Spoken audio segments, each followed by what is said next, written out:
رشتہ قائم ہوا ہے، سب سے پہلے بیوی اور شوہر کا رشتہ قائم ہوا ہے۔ اور جنت اسے کہتے ہیں، جنت اسے کہتے ہیں، جنت کیا چیز ہے؟ جنت ہے کیا؟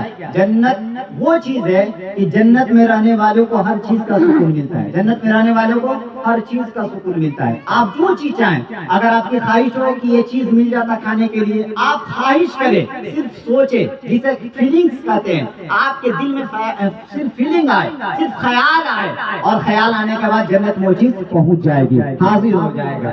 تو جنت سکون کی چیز ہے، لیکن اس جنت میں حضرت آدم علیہ السلام کو اللہ تبارک و تعالیٰ نے رکھا، لیکن رکھنے کے بعد بھی حضرت آدم علیہ السلام کو سکون نہ ملا، اور اللہ کے بارگاہ میں عرض کرتے ہیں پروردگار میں اس جنت سے سکون حاصل نہیں کر پا رہا ہوں۔ رب نے فرمایا آدم پھر کیا چاہتے ہو؟ حضرت آدم علیہ السلام نے کہا پروردگار میرا کوئی ہم سفر ہو جاتا، میری کوئی زندگی کا رہبر مل جاتا تو ہماری زندگی میں سکون آ جاتی۔ تو اللہ تبارک و تعالیٰ نے حضرت آدم علیہ السلام کے سکون کے لیے حضرت آدم علیہ السلام کے بائیں پھسلی سے ایک عورت کو جنم دیا۔ جب عورت تیار ہو گئی، حضرت آدم علیہ السلام نے اپنی آنکھیں کھولی اور جب دیکھا کہ ایک حسین و جمیل خوبصورت عورت بیٹھی ہوئی ہے، حضرت آدم علیہ السلام نے اپنے ہاتھ کو اس عورت کے قریب بڑھانا چاہا۔ اللہ نے کہا آدم یہ عورت ابھی تمہارے لیے جائز نہیں ہے۔ پھر حضرت آدم علیہ السلام نے فرمایا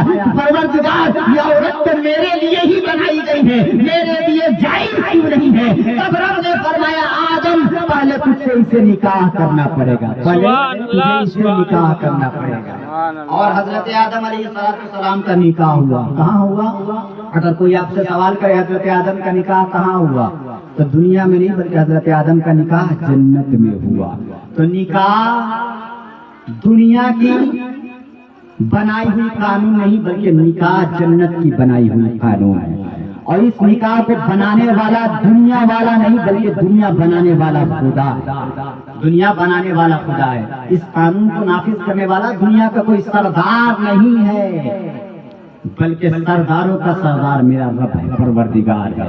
اس لیے اپنے ذہن میں رکھ لے کہ نکاح جو ہے یہ رب کی قانون ہے، یہ رب کی قانون ہے، لیکن طریقہ کس کا ہے؟ مصطفیٰ کا طریقہ ہے، کیونکہ ہم جس نبی کا کلمہ پڑھتے ہیں وہ نبی کے ذریعے مجھے شریعت ملی ہے، اس نبی کے ذریعے مجھے قرآن ملا ہے۔ ہم قرآن سے پوچھے قرآن میں اللہ تبارک و تعالیٰ نے نکاح کے لیے کیا فرمایا ہے؟ اللہ تبارک و تعالیٰ قرآن پاک میں ارشاد فرما دیا لِتَسْكُنُوا إِلَيْهَا کہ عورت جو ہے نا مرد کا سکون ہوا کرتی ہے، عورت جو ہے مرد کا سکون ہوا کرتی ہے۔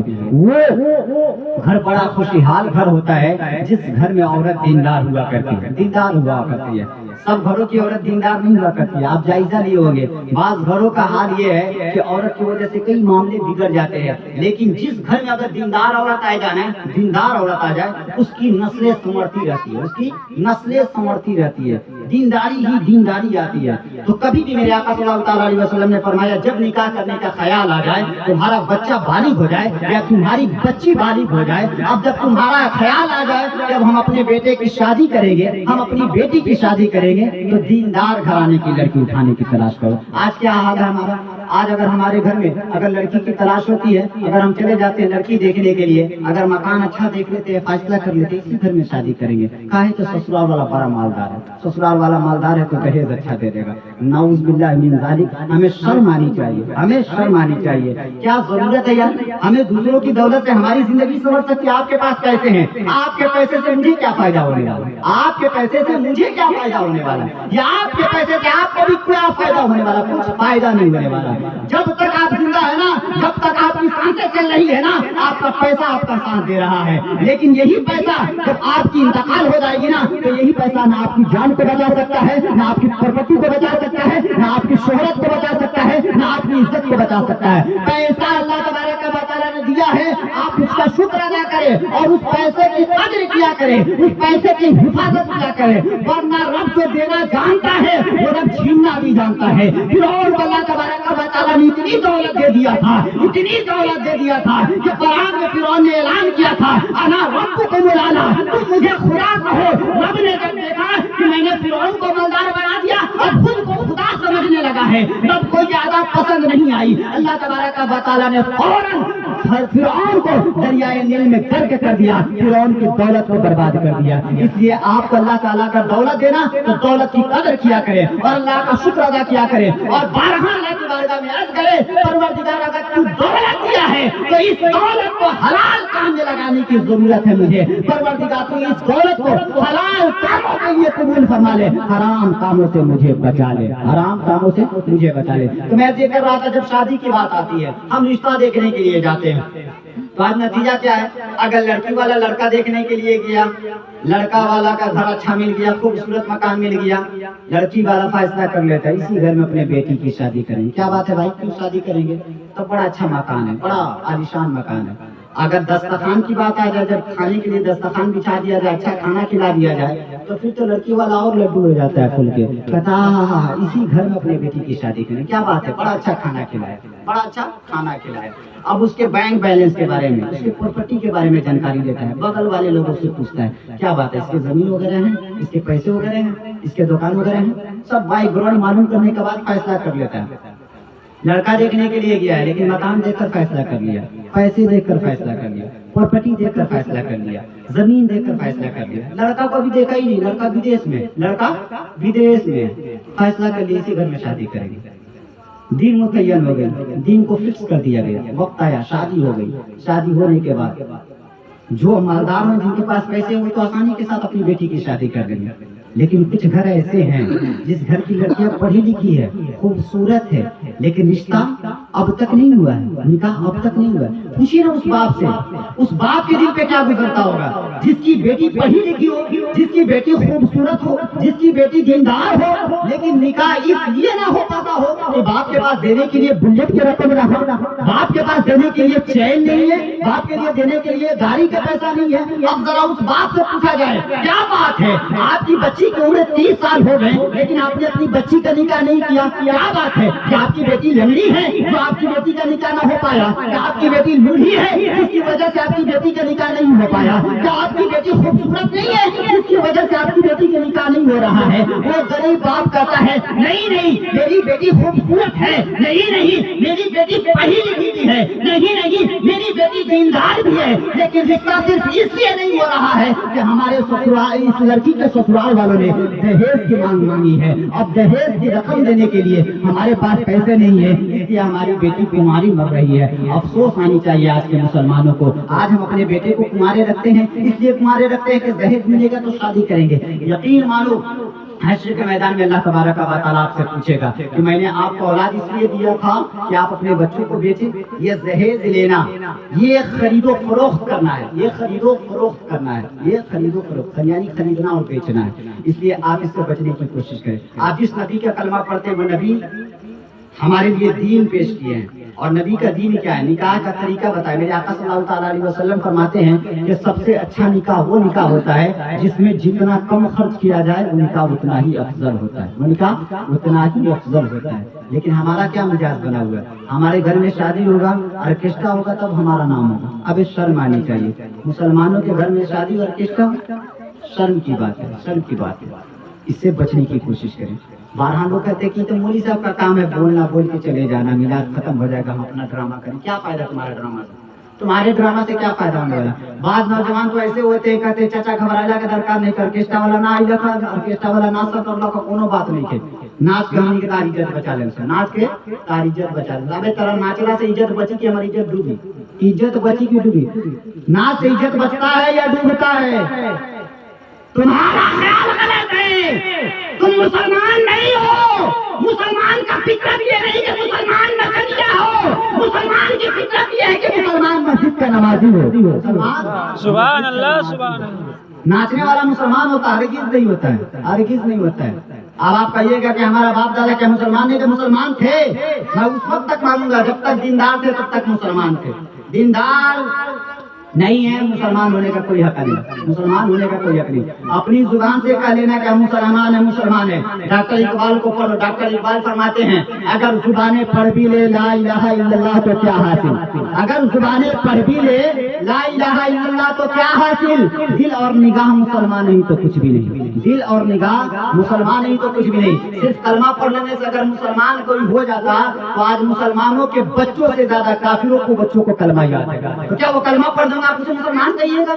आज मुसलमानों के बच्चों को आजान के तरीका नहीं मालूम है, लेकिन आज कुछ घर ऐसे हैं जो नॉन मुस्लिम होने के बाद भी आजान देने का तरीका पता है। आज मुसलमानों को बच्चों को गुस्ल के फराइज नहीं मालूम है, लेकिन आज कुछ नॉन मुस्लिम हैं जो मुसलमान ना होने के बावजूद भी गुस्ल के तरीके को याद कर लिए हैं। आज मुसलमान बच्चों को कलमा याद नहीं है, लेकिन नॉन मुस्लिम है लेकिन कलमा याद कर लिए है, तो आप क्या उसे मुसलमान कहेंगे? नहीं, सिर्फ कलमा पढ़ने में तो कोई मुसलमान नहीं होता। मुसलमान उसे कहते हैं जिसके पास मुकम्मल ईमान होता है, उसे मुसलमान कहते हैं। अब मुकम्मल ईमान वाला नचनिया नहीं होता, मुकम्मल ईमान वाला नमाजी होता है, मुकम्मल ईमान वाला कुरान का तिलावत करने वाला होता है, मुकम्मल ईमान वाला शराबी नहीं होता है बल्कि शराब से तौबा करने वाला होता है। मुकम्मल ईमान मुसलमानों का हक मारने वाला नहीं होता है, मुसलमानों से मोहब्बत करने वाला मुकम्मल ईमान वाला होता है। मुस्तफा का फरमान है कि मुसलमान होता ही वो है जिसके हाथ और जुबान से दूसरा मुसलमान महफूज रहे। अपने हाथ से दूसरे मुसलमान को महफूज रखे, अपनी जुबान से दूसरे मुसलमान को महफूज रखे। ये हाथ और जुबान जो है ना, जिसकी वजह से आज हमारे साथ नफरतें फैली हुई है। न जाने हमने अपनी जुबान से न जाने किस मुसलमान को तकलीफ दे दिया, न जाने इन हाथों से हमने कितने मुसलमानों को तकलीफ दिया है। हश्र के मैदान में अल्लाह तबारक व तआला इसके बारे में मुझसे सवाल करेगा, इसके बारे में भी मुझसे सवाल करेगा, पूछेगा कि तुमने अपने माँ बाप के साथ कैसा सलूक किया था, तुमने अपने बाप के साथ कैसा सलूक किया था, तुमने अपने पड़ोसी वालों के साथ कैसा सलूक किया था। मुसलमान होने के बाद हमारे ऊपर तमाम जिम्मेदारियां आयद होती है, तमाम जिम्मेदारियों को हमको देख कर चलना पड़ेगा, तमाम जिम्मेदारियों को हमको देख कर चलना पड़ेगा।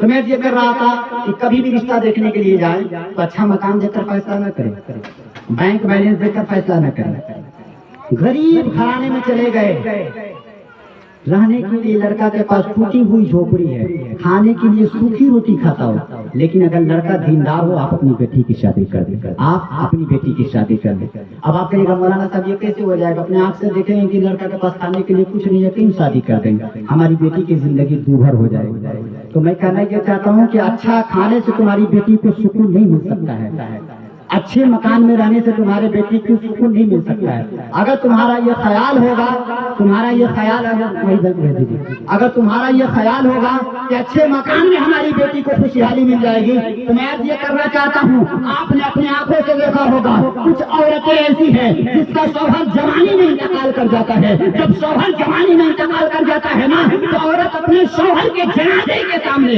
अपने शौहर के मैयत के सामने अपने हाथ की चूड़ियां को फोड़ देती है, अपने कान की बालियां को निकाल देती है, अपने नाक की नथिया को निकाल देती है, पाँव के पैसे को निकाल देती है। पूछो उस औरत से, शौहर मरा है, मकान तो है तुम्हारे पास, शौहर मरा है, चूड़ियां फोड़ने की जरूरत क्या थी? शौहर का इंतकाल के बाद हाथ से बालियां कान से बालियां निकालने की जरूरत क्या थी? शौहर के इंतकाल के बाद नाक से नथिया निकालने की जरूरत क्या थी? तब औरत कहेगी हाथ में चूड़ियां सजी थी, हम अपने शौहर के लिए सजाए थे। जब शौहर नहीं, ये हाथ की चूड़ियां अब हमारी जिंदगी में खुशहालियां नहीं ला सकती है, ये कान की बालियां अब हमारी जिंदगी में खुशहालियां नहीं ला सकती है। अगर खुशहालियां मिलेगी तो कान के बालियों से नहीं, खुशहालियां मिलेगी तो नाक के नकिया से नहीं, खुशहालियां मिलेगी तो पाँव के पैसे से नहीं, बल्कि औरतों को अगर खुशहालियां मिलेगी अच्छे शौहर की वजह से मिलेगी। सुभान अल्लाह, सुभान अल्लाह की वजह से मिलेगी। जब शौहर ही अच्छा नहीं होगा, घर अच्छा हो क्या फायदा?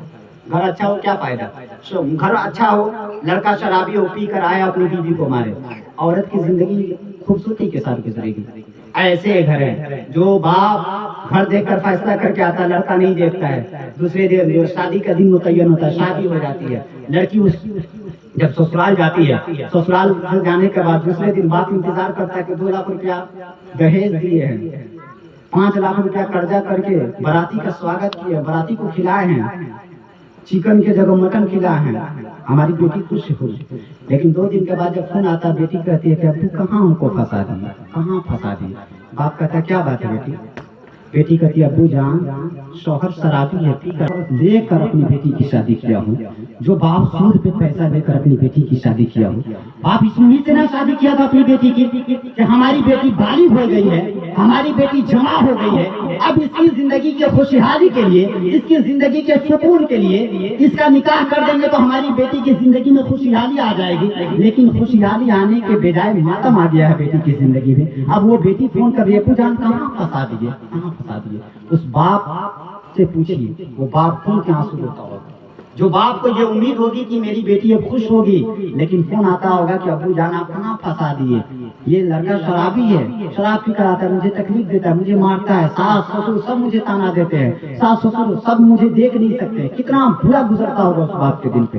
तो खुदा दौलत देकर अपनी बच्ची की शादी न करें, लड़का दीनदार देखने की कोशिश करें। लड़का गरीब होना ये कोई ऐब की बात नहीं, लड़का गरीब होना ये कोई ऐब की बात नहीं, लेकिन मुसलमान होकर बेनमाजी होना ये बड़े ऐब की बात है। मुसलमान होकर बेनमाजी होना ये बड़े ऐब की बात है। टूटी हुई झोपड़ी पे जिंदगी गुजारना ये कोई ऐब की बात नहीं। टूटी हुई झोपड़ी में जिंदगी गुजारना ये कोई ऐब की बात है। मैं तो बारहा कहता हूँ कि महल में रहने से बेहतर है अपनी टूटी हुई झोपड़ी में रहना। महल में रहने से बेहतर है अपनी टूटी हुई झोपड़ी में रहना। दूसरों के महल में रहने से बेहतर इसलिए है कि दूसरों के महल में रहिएगा कभी भी आपको लात मार के बाहर निकाल देगा, लेकिन अगर आप अपने मेहनत के पैसे से अगर एक टूटी हुई झोपड़ी बना लीजिएगा तो उस पर सिर्फ आपका अधिकार रहेगा, दुनिया वालों का अधिकार नहीं रहेगा। तो महल में रहने से बेहतर है अपनी मेहनत की एक टूटी हुई झोपड़ी में रह लेना। और अजान हो रही है।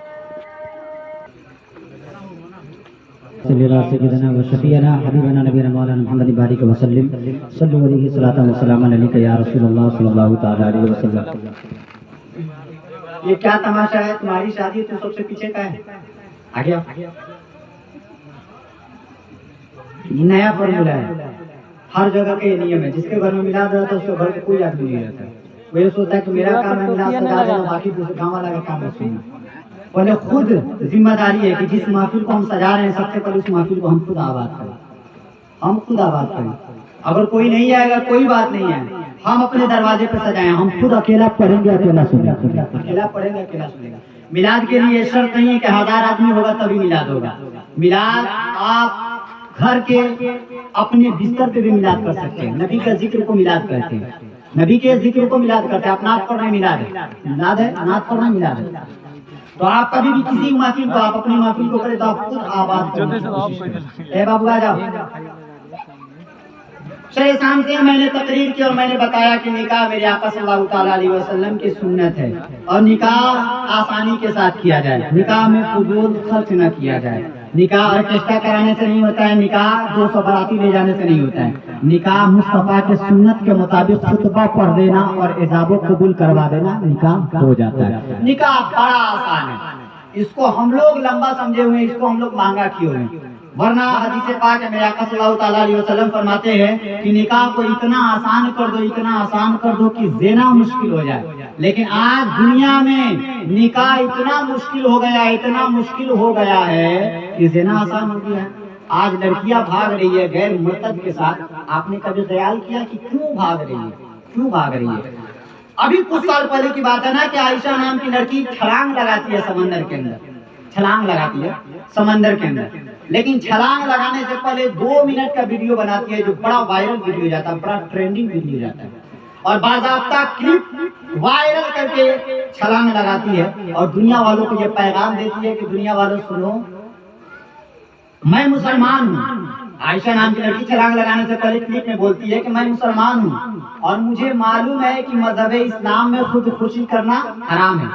क्या कहती है? मुझे मालूम है कि मजहब इस्लाम में खुदकुशी करना हराम है, लेकिन मैं खुदकुशी कर रही हूँ, मैं खुदकुशी कर रही हूँ और इसकी जिम्मेदार ये मुसलमान है, इसकी जिम्मेदार ये मुसलमान है। और आगे की क्लिप के अंदर क्या कहती है कि मेरे बाप के पास इतने पैसे नहीं हैं कि हमारा बाप दहेज देकर हमारी शादी कर सके।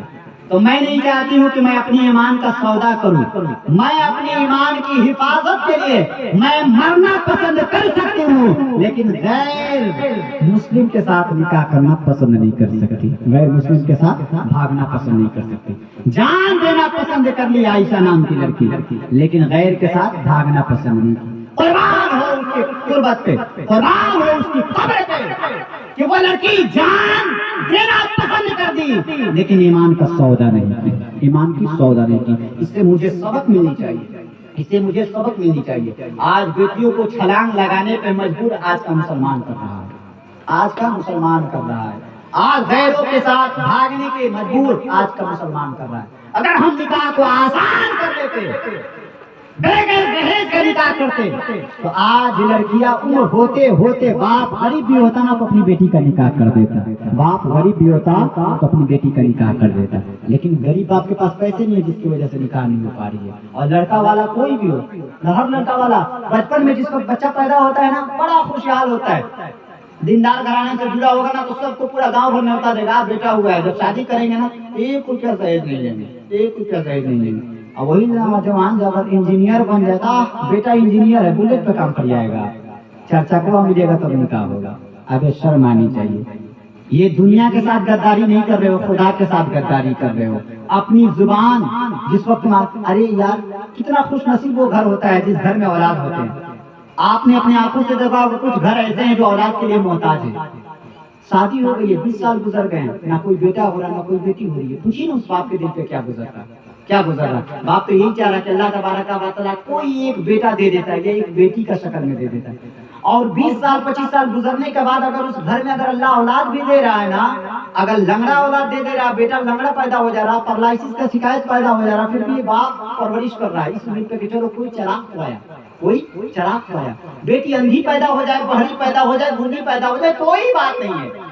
20 سال کے بعد اللہ تعالیٰ نے اولاد دیا ہے، بہری ہو کوئی بات نہیں ہے، بیٹی تو آ گئی، بیٹی تو آ گئی، شکر ادا کیا جا رہا ہے. تو اللہ تعالیٰ اگر آپ کو اولاد دیا اس کا شکر ادا کریں. ہو سکتا ہے کہ اللہ تبارک و تعالیٰ آپ کو اولاد نہیں دیتا تو آپ کیا کرتے؟ نہیں دیتا تو کیا کر سکتے؟ اللہ کے طاقت